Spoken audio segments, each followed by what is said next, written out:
Lucas, capítulo de número 13. Quero compartilhar com você um texto que você conhece. Aqueles que gostam de ler a Bíblia, com certeza a sua Bíblia já está grifada, o texto que nós vamos ler. Mas eu quero que o Espírito Santo se move. E muitas vezes eu preparo alguns estudos, algumas coisas para compartilhar, mas dependendo da atmosfera que muda, eu sou muito obediente ao Senhor. E essa semana todinha, esta palavra e aquilo que eu vou impartir com você ficou no meu espírito, e eu não sei, talvez eu possa pregar isso para abençoar a vida de uma pessoa. Talvez essa palavra não seja nem para alguém que está aqui, mas para alguém que vai assistir ou está assistindo. Mas o importante é que essa palavra vai ser um instrumento de bênção para que você possa ajudar outras pessoas também, em nome de Jesus. Nós estamos vivendo uma época, uma era em que as pessoas estão muito visuais. E porque elas estão muito visuais, elas estão muito emocionais. E porque elas estão muito emocionais, elas estão procurando pessoas que sejam, na verdade, arrimo para a vida dela. Nós temos até visto isso, né? Nas redes sociais fala-se muito disso, que no passado, por exemplo, quem era uma influência para você? Para mim, a influência era meu avô, meu pai, um professor. Mas hoje nós estamos procurando pessoas que sejam influência para nós, que elas nos ensinem algumas coisas. É a era em que nós estamos tendo coaching para dar direção para nós. Por quê?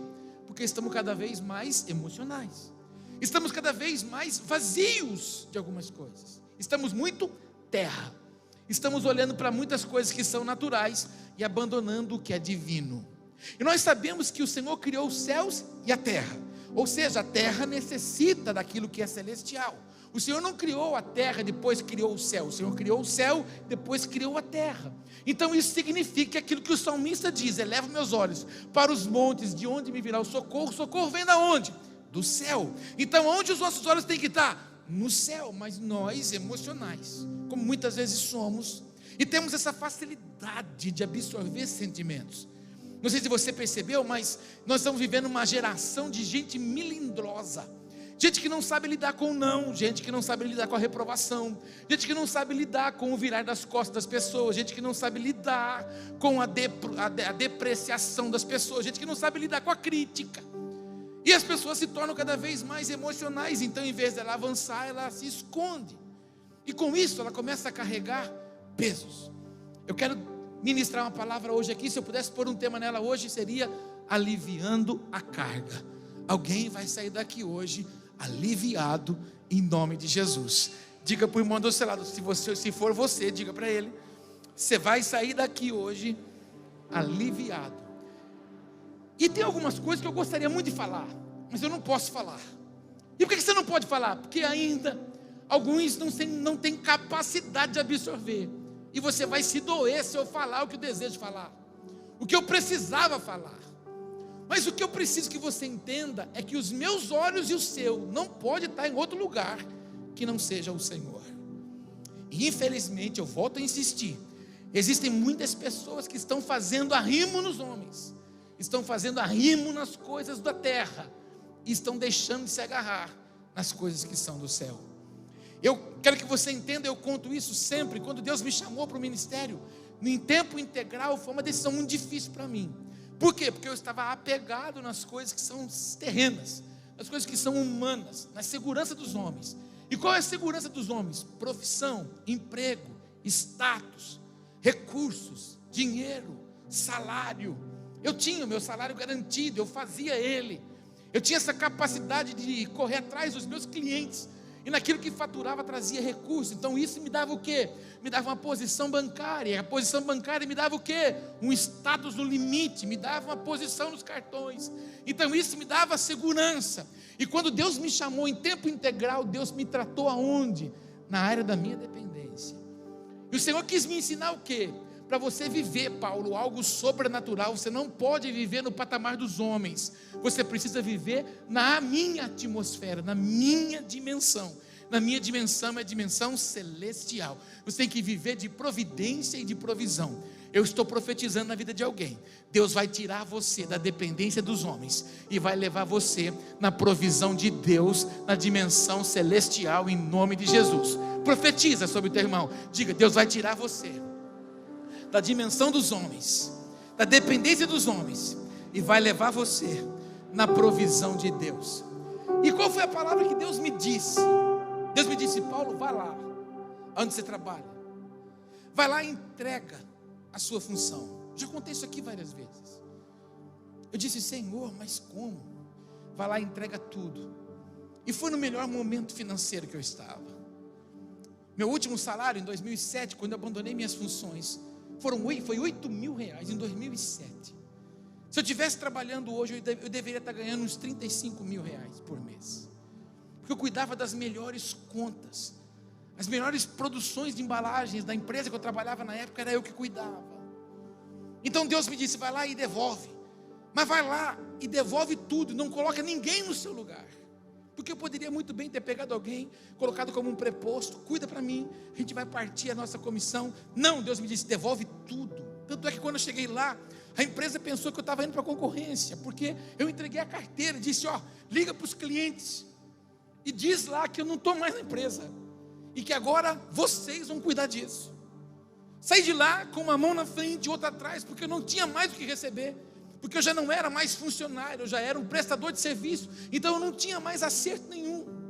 O acerto que eu já tinha recebido anos atrás, tinha feito o quê? Investido num carro. Saí de lá dizendo assim: cuida da carteira de clientes que eu trabalhei esses anos todos. A segunda palavra que o Senhor me disse é: vai ao banco agora, e vai lá e cancela a sua conta, fecha a conta, devolve os cartões, devolve o limite, encerra tudo, porque agora você vai viver de providência de Deus. E a igreja em 2007, ela quase que não se supria sozinha. 2007, a Débora tinha 2 anos. 2007, o Vitor, a Débora nasceu em 2005, o Vitor nasceu em 2002. 2007, o Vitor tinha 5 anos. Então tinha 2 crianças pequenas em casa. Era tudo novo, tudo de uma forma maluca Deus fez. Mas Deus estava dizendo assim: Paulo, você precisa aprender a viver de provisão diária.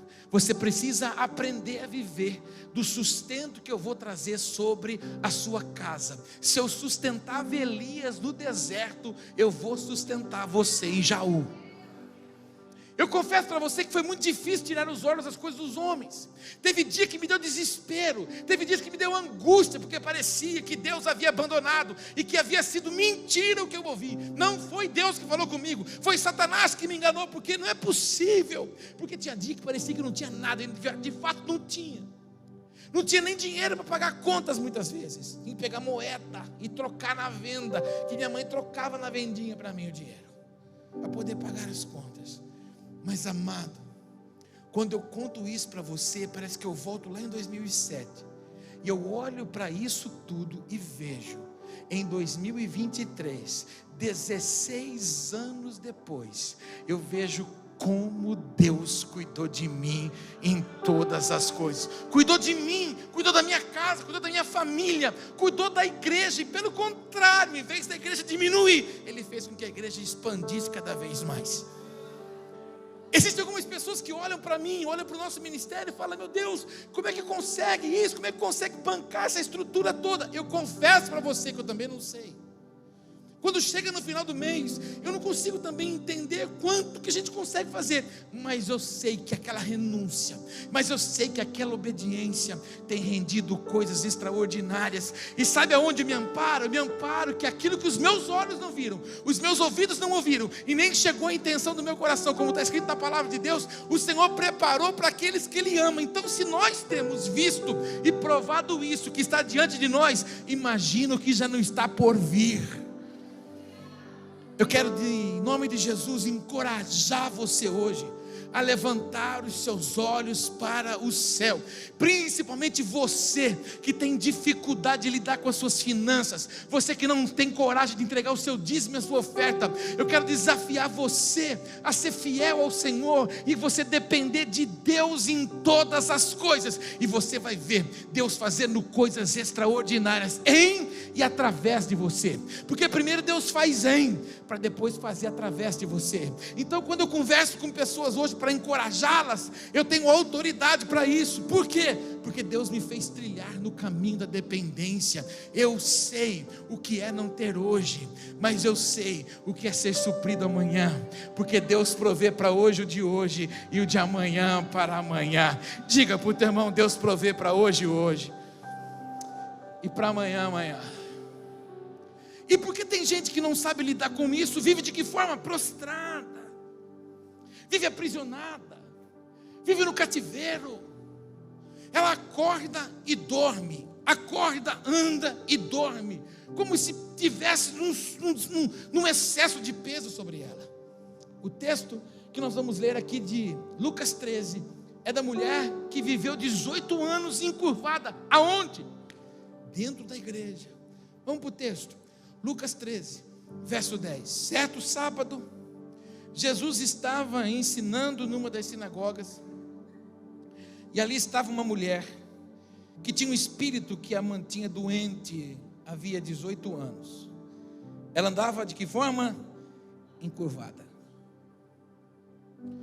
E de forma alguma podia endireitar-se. Então, eu já por diversas vezes preguei essa palavra, mas toda vez que eu leio essa palavra e eu olho para esse texto, eu fico tentando imaginar o que é essa mulher. Já teve dor nas costas? Já colocou salompas? Tomou Dorflex? Passou canela de velho? Aleluia. Mas a hora que você está com a dor nas costas, o nervo ciático deslocado, o que você deseja? Você quer ficar livre daquilo. Mas aquela mulher, ela andava, acordava e dormia encurvada. E eu, quando digo encurvada, eu não digo alguém que cansou e levantou. Ela não podia endireitar. O texto é claro. O escritor, quando escreve, ele deixa muito claro: ela não tinha como se endireitar. Existia um peso excessivo sobre ela. Era um cativeiro que ela estava vivendo, uma opressão de espíritos. Justamente para quê? Para que ela ficasse num lugar de vergonha, num lugar de humilhação. Então, todas as vezes que ela chegava na sinagoga, chegava quem? A mulher encurvada, aquela que tem um problema. Porque o nosso adversário, ele é muito assim. Ele não quer que eu e você levante e resplandeça, mas ele quer que eu e você se prostre e o obedeça.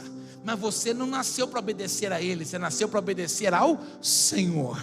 Então eu já começo declarando nessa noite que se você está prostrado ou encurvado, qualquer que sejam as circunstâncias, o Senhor vai endireitar em nome de Jesus, e você vai andar na posição que o Senhor deseja que você ande. Então o texto ele é muito sério, porque o texto continua: de forma alguma podia endireitar-se. Ao vê-la, Jesus chamou à frente e lhe disse: mulher, você está livre da sua doença. Jesus foi muito cirúrgico. Jesus disse assim: como todo mundo olha e repara para essa mulher, e todo mundo diz: aí está uma doente, ali está uma que está presa num cativeiro, está ali prostrada, então agora eu vou expor essa mulher. Chama ela, chama na frente de todo mundo e diz: mulher, você está livre. Eu quero que você entenda que talvez você possa estar hoje dizendo: Jesus, por que o Senhor está falando essa palavra? Talvez o Senhor tenha que expor você hoje. Talvez o Senhor possa estar expondo uma fraqueza sua. Talvez o Senhor possa estar expondo uma área da sua vida hoje. Porque pessoas encurvadas, são vários os motivos. Tem gente encurvada por causa do medo. Eu conheço gente que tem medo de tudo, tem medo de tentar. E você está conhecendo alguém que morria de medo.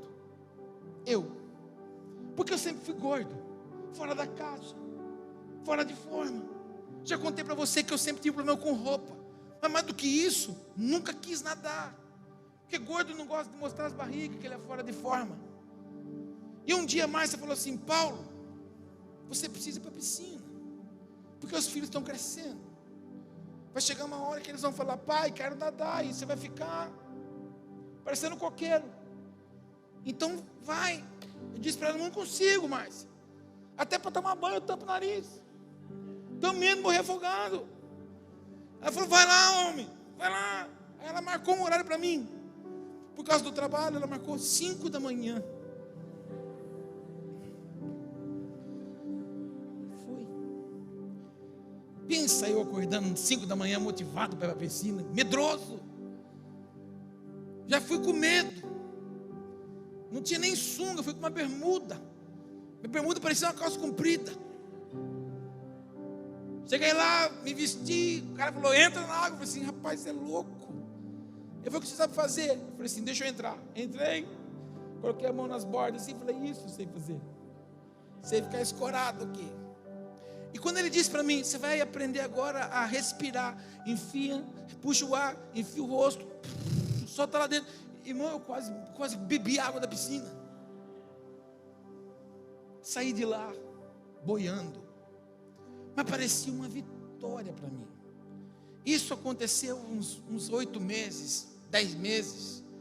Então, eu perdi o medo de entrar na água. Mas não nadava. Eu entrava na água, mas não nadava. Um belo de um dia, nós fomos fazer um passeio em aquele negócio gostosinho, em água quente ali. Daqui pertinho, né? Olímpia, isso, onde você tem fazenda.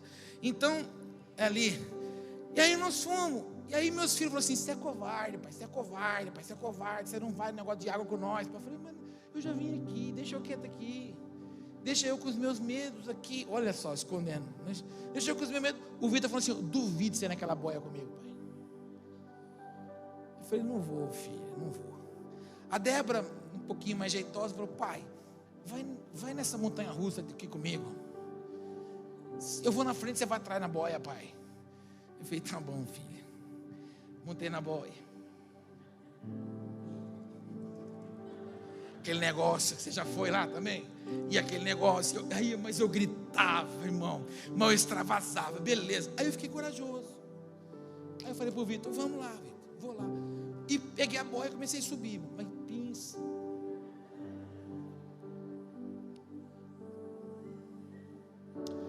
Quando eu cheguei no terceiro lançante, olhei para baixo, um bordedeira.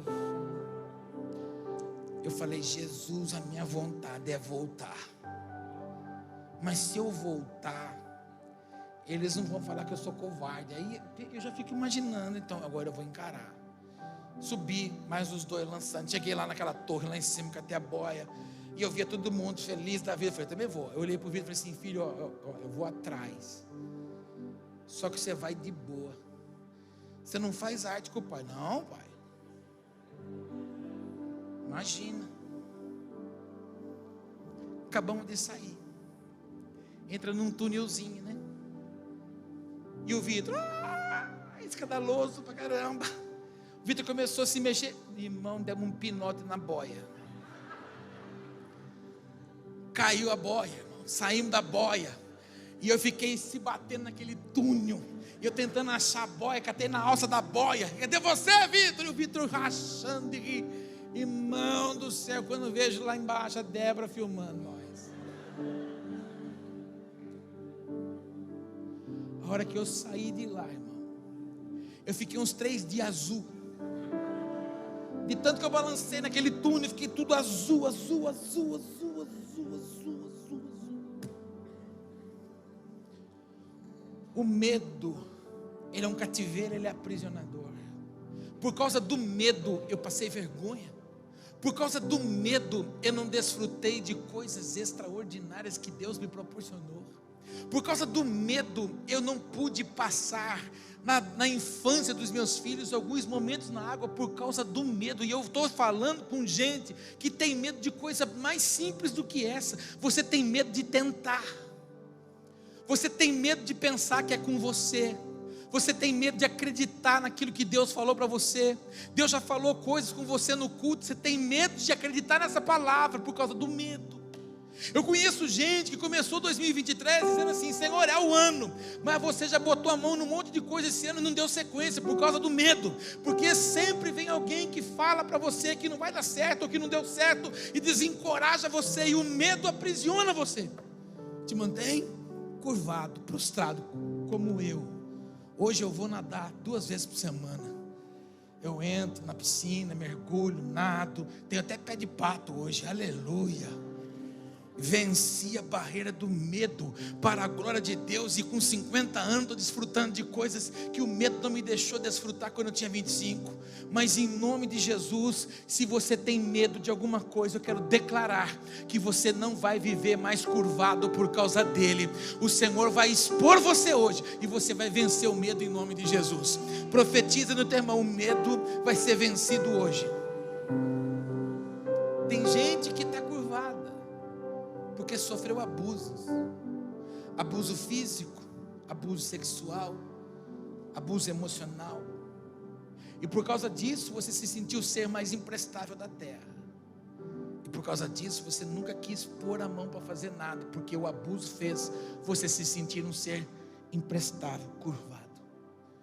Eu quero declarar em nome de Jesus que o Senhor vai romper esse cativeiro hoje. E se você sofreu abusos na sua história, seja ele de ordem física, emocional, por palavras, o Senhor vai anular essa condenação de Satanás e vai trazer você à luz e vai endireitar a sua jornada e a sua caminhada para você viver o extraordinário que Deus tem para você, em nome de Jesus. Tem pessoas que você também conhece que devem estar sofrendo hoje encurvada por causa de comparações. Tem gente que não sabe lidar com comparações, porque infelizmente as pessoas são assim, elas querem comparar umas com as outras. Eu acabei de falar para você no início da ministração que nós somos um povo emocional, e porque somos emocionais precisamos ter referência de pessoas, então a gente quer comparar as outras. Então tem gente que não consegue lidar com isso. Quando alguém a compara com alguém, ela se curva.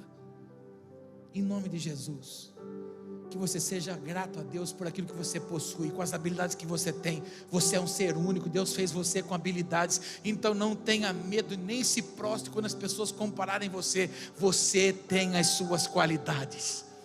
Ministra o irmão do teu lado, diga: você tem as suas qualidades. Diga: você é excelente para Deus. Existem pessoas que estão encurvadas com o seu passado. Irmão, para o meu pai e para minha mãe, eu sou o Paulinho. Mas para os meus amigos daquela época, eu sou o Paulão. Eu fui em alguns lugares e fiz algumas coisas que meus pais não sabem. O meu passado não pode anular o meu futuro. O meu passado não pode impedir de eu viver um presente extraordinário. E eu preciso saber disso, você precisa saber disso. Aquilo que você foi, aquilo que você fez, para Deus não tem valor. Aquilo que nós fizemos na ignorância, Ele já deletou para nós. Para quê? Para que o nosso presente seja excelente e o nosso futuro seja extraordinário. Então não fique olhando para aquilo que passou, não fique olhando para aquilo que você fez, aonde você foi, aquilo que você se sujeitou. Eu também fiz tantas coisas que fraudaram o nome do Senhor. Quantas coisas eu não fiz que feriu o caráter do Senhor, mas eu não sabia. Eu era religioso, eu estava preso na religião e achava que os dogmas religiosos que eu tinha eram suficientes, então eu não tinha noção disso. Mas o que eu fiz no meu passado não pode anular a graça de Deus neste presente para um futuro extraordinário. Irmãos, eu me envolvi com tanta gente errada, e quando eu reconheci o meu erro, quando eu confessei os meus pecados, o que Deus deu? Deus deu uma mulher íntegra para que eu pudesse construir a minha família, me deu filhos maravilhosos para que eu pudesse constituir uma família. Foi sempre o meu sonho, mas eu tenho olhado para onde?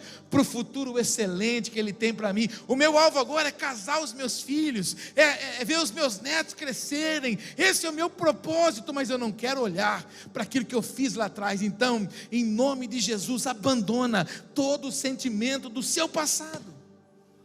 Abandona as pessoas do seu passado, abandona os lugares do seu passado, abandona as marcas do seu passado, abandona as datas do seu passado. Tem gente que na verdade ela diz assim: não, eu estou esquecendo isso, sabe, eu estou deixando de lado. Não, mas vira e mexe, uma crise chega e você traz a memória tudo de novo, deleta. O seu passado não te ajuda, o seu passado te faz viver curvado, preso, estacionado. E o Senhor quer que você levante os seus olhos para os montes e veja o que Ele tem para você em nome de Jesus. Ministra o irmão do teu lado, diga que você fique livre do seu passado. Meu Deus, eu preciso insistir, que você fique livre do seu passado. As mulheres que estavam aqui na conferência Avançar, na Viva Mulher, ouviram da pastora Mary. Ela não falou para vocês o que ela falou para a gente na mesa, mas chegou um momento que o passado dela aprisionou tanto ela, que ela ficou tão curvada, que ela não sabia reconhecer quem era o marido dela. Até que ela usa uma expressão, acho que está no livro dela, mas ela falou para a gente na mesa. E quando ela fala, choca, porque ela diz assim: o dia que eu descobri quem o Cláudio era. Quando ela fala isso, você está conversando com ela, você se espanta, porque você fala: meu Deus, quem será que o Cláudio era? Mas na verdade ela reconheceu quem ele era. Ou seja, ele era tão famoso que ele ganhou um prêmio, que ele foi o segundo homem, o segundo personalidade mais vista na rede social, só perdeu para Joyce Meyer. E ela não sabia que ele era tão famoso, tão influente assim. Ela não sabia reconhecer o que estava diante dela, porque ela vivia curvada. Tem gente que está aqui, você não consegue viver o seu presente, porque você vive prostrado por causa do seu passado. Mas em nome de Jesus, o Senhor se apresenta para você hoje, vai tocar em você hoje, e vai endireitar isso hoje. Não foi em 7 dias de semana de campanha, não foi em 7 semanas, não foi nem em 7 envelopes de oferta. Jesus olhou para aquela mulher, tocou nela, e ela endireitou. O Senhor vai endireitar a sua vida, áreas da sua vida hoje, em nome de Jesus. Mais uma vez, diga para o teu irmão: abandone o seu passado. Eu vou terminar, diga aleluia. Mas tem gente que está curvada por causa das escolhas erradas. Escolheu. Não tem como. Não tem como voltar atrás das escolhas. A escolha trouxe uma consequência. Toda semente plantada traz um fruto. Uma hora ou outra vai nascer. Uma hora ou outra o fruto vai chegar. Agora você não pode prostrar a sua vida por causa de uma escolha. Agora você tem que se sujeitar ao Senhor e dizer a Ele: Senhor, me dê palavra e me dê estratégia para que eu possa lidar com essa escolha. Talvez a escolha foi no próprio matrimônio. Talvez a escolha foi na própria construção dos filhos.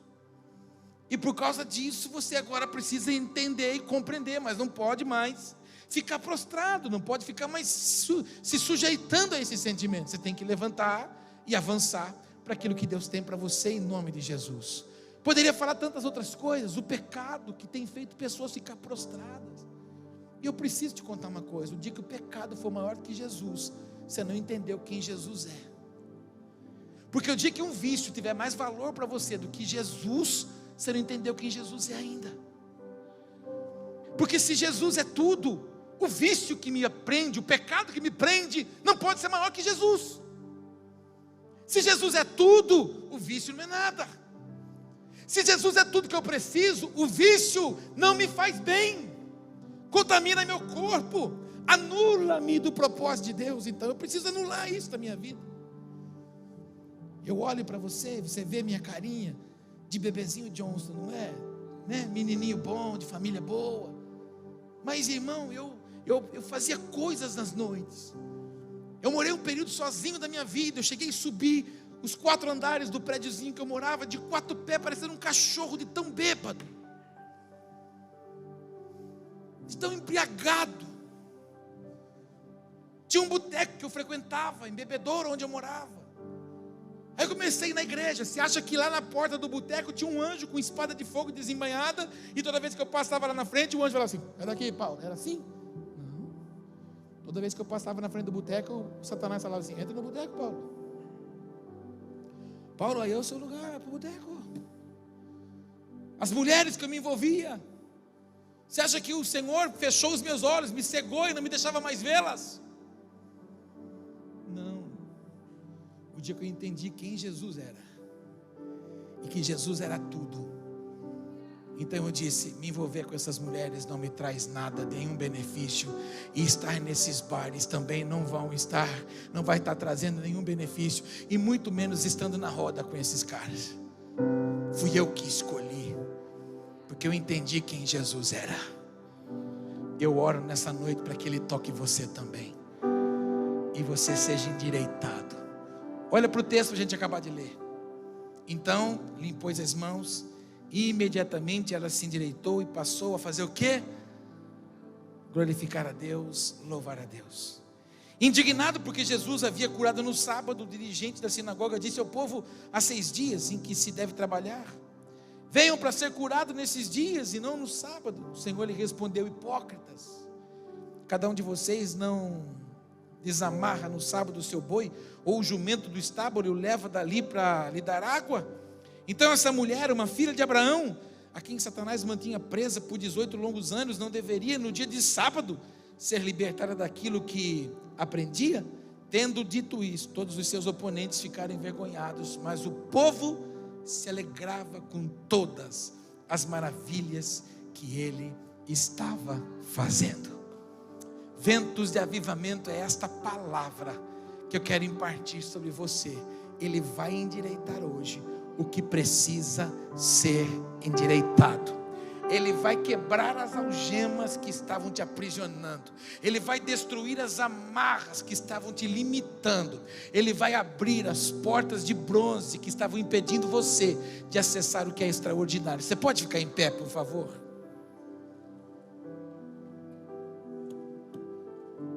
Não podia se endireitar. Não tinha mais solução. Era alguém que já tinha dado assim, ó, não tem jeito. Tem jeito até Jesus chegar. Jesus chegou e deu jeito. Jesus deu jeito na vida do Paulo. Talvez eu contei coisas aqui que você não sabia da minha vida, mas se você sentar com essa pessoa do seu lado, você vai ver o quanto de jeito Deus deu na vida dele. Cada um de nós temos uma história. Cada um de nós temos um trabalhar de Deus.